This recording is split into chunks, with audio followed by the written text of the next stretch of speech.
In the village where I grew up, nestled between whispering forests and a brooding mountain range, there existed an old folk tale, passed down through generations like a precious heirloom. The tale spoke of the Windra, a creature that lurked in the shadows of the woods, a guardian of ancient secrets and a harbinger of doom for those who dared to trespass into its domain after dusk. My grandmother was the keeper of this tale, her voice a soft, crackling whisper as she spun the story by the flickering light of the fireplace. I remember the chill that danced along my spine as she described the Windra with vivid detail, a creature of shadows, with eyes like burning coals and a mouth full of razor-sharp teeth, hidden beneath a cloak of darkness so thick it seemed to swallow the light. The Windra, she warned, was drawn to the greed and folly of men, to those who sought the treasures rumored to be hidden deep within the forest, treasures guarded by the creature as fiercely as it guarded the secrets of the old world. Many had ventured into the woods, tempted by tales of gold and ancient artifacts, but none had returned. The forest, she said, was a place of magic and danger, where the line between the real and the unreal blurred, and the Windra was its most fearsome protector. As a child, I listened to these tales with a mix of fear and fascination, the images of the Windra haunting my dreams. But as I grew older, the fears of childhood gave way to the skepticism of youth. I dismissed the stories as nothing more than superstition, a way for the elders to keep us from straying too far into the woods. It was during the summer of my 18th year that my disbelief was challenged, a night that would forever alter the course of my life and reaffirm the fears of my childhood as stark realities. A group of us, emboldened by the arrogance of youth and the desire for adventure, decided to venture into the forest in search of the Windra's treasures. We laughed off the warnings, equipping ourselves with flashlights and supplies, confident in our belief that the old tales were nothing more than stories meant to scare children. As we delved deeper into the forest, the light from our flashlights seemed to shrink against the oppressive darkness, the trees whispering secrets in a language we could not understand. The air grew colder, a palpable sense of unease settling over us, but we pressed on, driven by the thrill of the unknown. It was when we reached the heart of the forest, a clearing bathed in the ethereal glow of moonlight, that we realized our folly. The air shimmered with an unseen energy, the ground beneath our feet alive with the whisper of ancient chants long forgotten by the world of men. And then, from the shadows, it emerged, the Windra. It was as my grandmother had described, yet no words could truly capture the terror of its presence. It stood on the edge of the clearing, a specter of darkness, its eyes burning with a malevolent light that seemed to pierce our very souls. We stood frozen, caught in the gaze of the creature, as it spoke in a voice that seemed to echo from the depths of the earth itself. It spoke of the greed and folly of men, of the sacredness of the forest, and the price of our intrusion. The air around us grew colder, the ground trembling beneath our feet as the creature moved closer. In that moment, I knew true fear, a primal, all-consuming terror that seemed to stop my heart. We were in the presence of something ancient, something beyond our understanding, a guardian of secrets that were not meant for the likes of us. The Windra vanished as suddenly as it had appeared, leaving us alone in the clearing, the silence of the forest a heavy weight upon our chests. We fled, stumbling through the darkness, driven by the instinct to survive, to escape the judgment we had invoked. When we emerged from the forest, the world seemed a different place, the familiar sights and sounds of the village foreign and distant. We spoke little of what had happened, each of us grappling with the reality of our encounter, the arrogance of our quest laid bare by the terror of the night. In the days that followed, I returned to my grandmother, the tales of my childhood echoing in my mind with a newfound respect.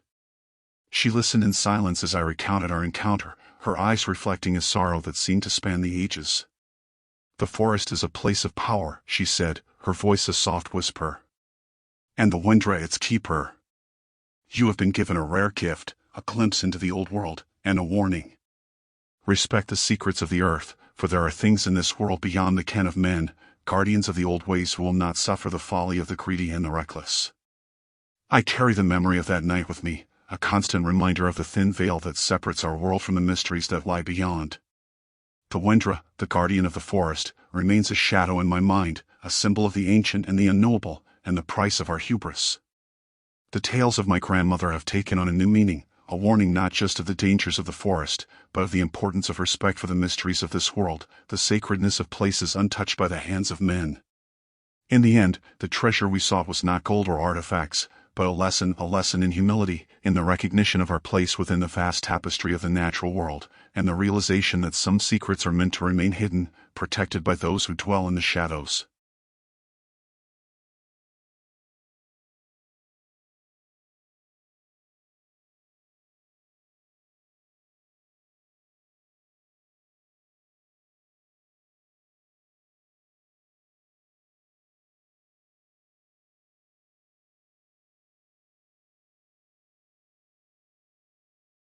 In our coastal town, nestled between the jagged cliffs and the restless sea, there existed a folktale that whispered of the dangers lurking beneath the water's surface.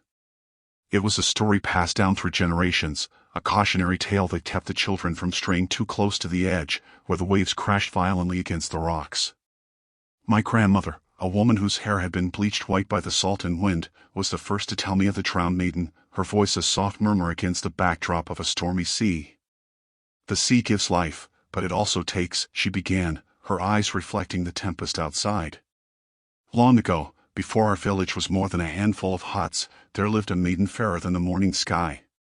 Her hair was like spun gold, her eyes as deep and blue as the ocean itself. She loved the sea, spent her days walking along its shores, singing songs to the waves. But her beauty and her voice drew the attention of something ancient, something that dwelled in the depths of the sea, a creature of the water, old as time itself, with eyes that gleamed like pearls and skin as pale as the foam. It watched her, its desire growing with each passing day, until it could resist no longer. One evening, as the maiden walked along the shore, the creature emerged from the waves, its form shifting and changing, a trick of the light and water. It spoke to her of love, of a kingdom beneath the waves where she would be queen. But the maiden, wise and true, saw the darkness behind its words, the hunger in its eyes.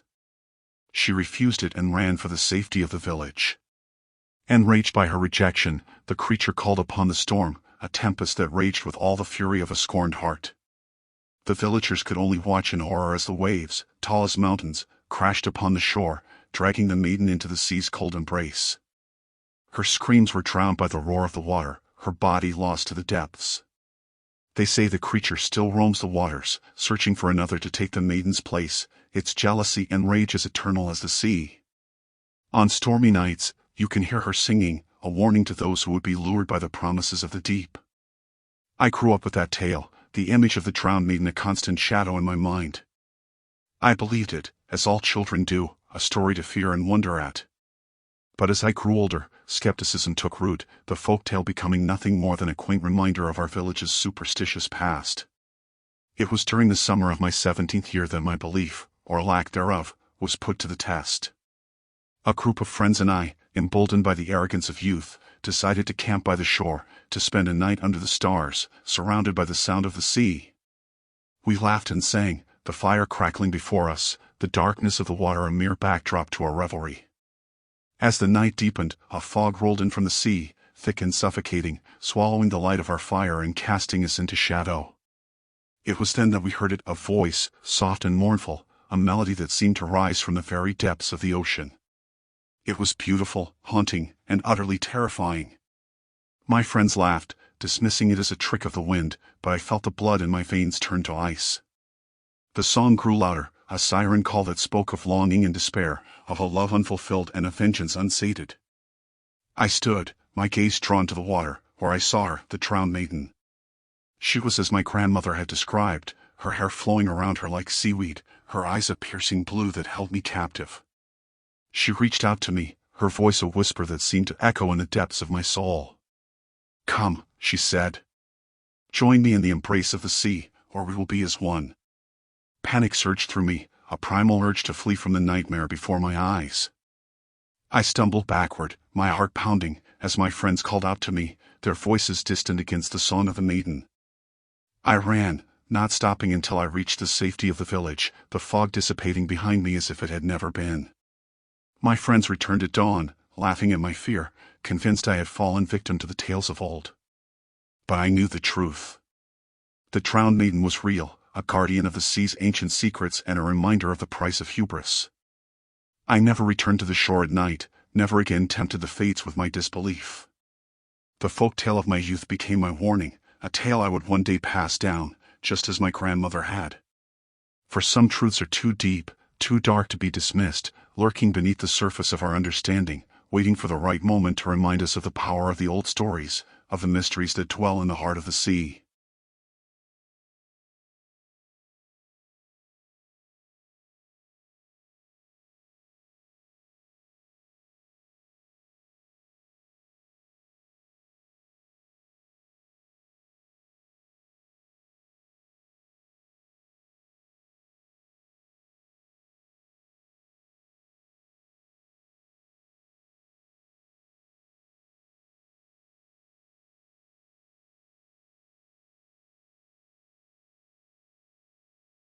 In the heart of the Appalachian Mountains, where the trees crowd close and the fog clings to the earth like a shroud, there exists a folktale as old as the hills themselves.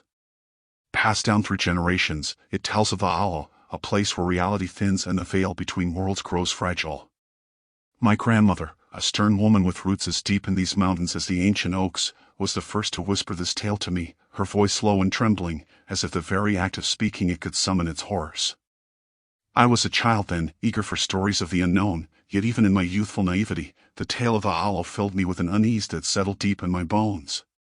It was said that on nights when the moon hung heavy and full, casting silver light through the dense canopy, the Hollow would awaken, its appetite voracious.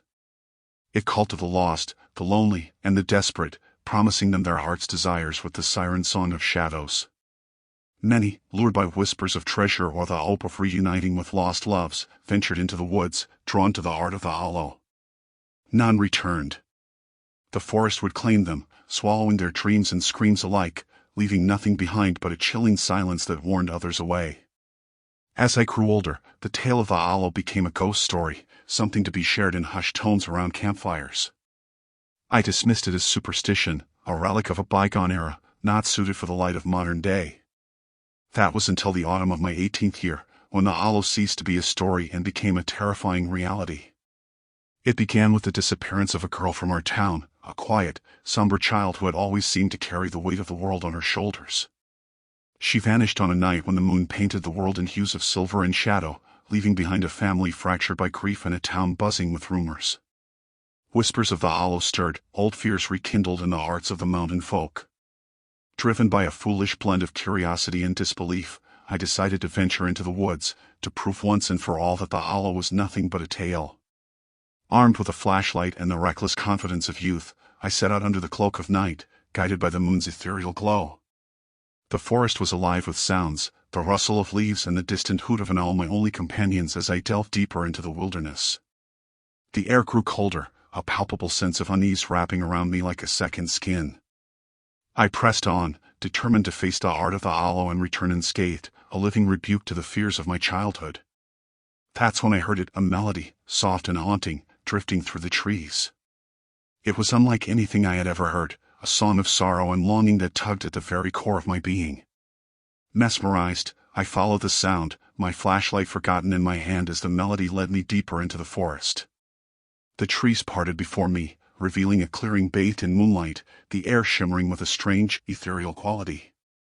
In the center of the clearing stood a figure, a woman with hair as dark as the night sky, her eyes pools of sorrow. She sang, her voice the embodiment of the melody that had drawn me here, her gaze locked on mine with an intensity that rooted me to the spot. "Welcome," she whispered when her song ended, her voice echoing in the stillness. "You have sought the Hollow, and so you have found it. What is it you desire?" Her words were a caress, a promise of dreams fulfilled, yet beneath their surface lurked a darkness that sent shivers down my spine. I realized then the folly of my quest, the danger that lay in the heart of the tale I had so carelessly dismissed. "I seek nothing," I managed to say, my voice barely a whisper. I made a mistake." The woman's expression darkened, her sorrow turning to anger. "None enter the Hollow without desire," she hissed, the air around us growing colder. "You have called to it, and it has answered. There is a price to be paid." Panic set in, a primal urge to flee overwhelming my senses. I turned to run, but the forest had changed, the trees now a labyrinth that twisted and turned, leading me further into the darkness. The woman's laughter followed me, a sound that seemed to come from everywhere at once. I ran until my lungs burned and my legs ached, the Hollow's illusions leading me in circles.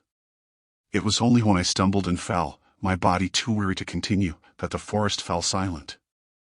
Lying there, on the cold, damp earth, I understood the true horror of the Hollow. It fed on desire, twisting it into despair, trapping its victims in an endless cycle of longing and loss. As dawn broke, the illusions faded, the forest returning to the world I knew. I emerged from the woods a changed man, the tale of the Hollow no longer a story, but a warning. The girl was never found, her fate a whispered addition to the legend. The Hollow remains, a shadow in the heart of the forest, a reminder of the price of folly and the dangers of desire. I share this tale now as my grandmother once did, a caution to those who would seek the mysteries of the night. For some things are better left undiscovered, and some places better left unexplored, hidden in the darkness where only the brave or the foolish dare to tread.